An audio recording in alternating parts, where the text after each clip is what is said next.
What jurists claim is that beating is only given to a wife whose nushuz the husband fears. The jurists explain nushuz as disobedience, whereas I see the word to mean resistance. As a matter of fact, nushuz does not mean obedience, as that is a completely different word in the Quran.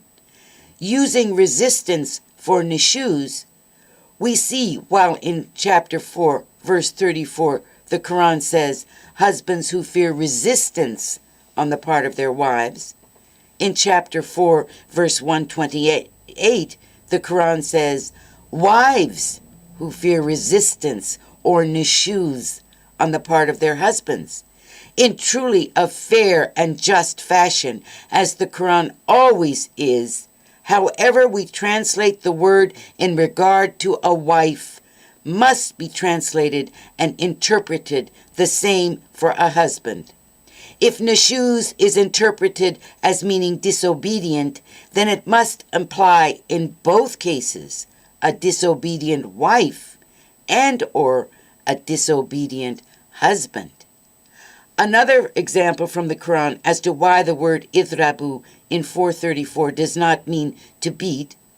According to chapter 24, verses 6 through 9, if a husband accuses his wife of anything without witnesses except himself, he swears an oath by God 4 times that he is one who is sincere.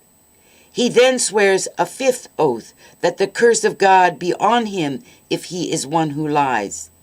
The wife does the same thing. She swears by God 4 times that he is one who lies. The wife then swears a 5th oath that the anger of God be upon her if he be one who is sincere.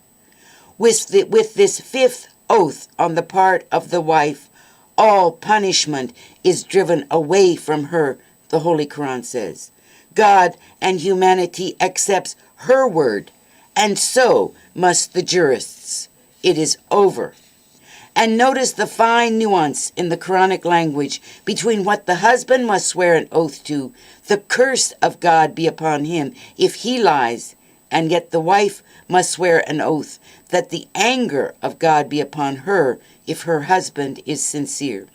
This shows the great respect God, his revelation through the blessed prophet, and the Quran has for womanhood.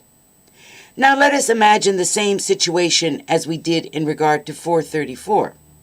Before a wife has a chance to take advantage of her right given in the Quran in chapter 24, verses 6 through 9, her husband accuses her, for instance, of adultery without witnesses other than himself and beats her. She becomes a victim, perhaps ending up in a shelter. Now, a victim, she no longer has the will to defend herself and instead assumes that she is in the wrong and deserves to be beaten, even when she has done nothing wrong. Thus, wrongly interpreting idrabu to mean beat instead of go away or leave or separate has turned at least 2 realities that the Quran has given women into myths. The reality that a husband who wants to divorce his wife cannot hold her back by injuring her, protects a wife who wants to be set free.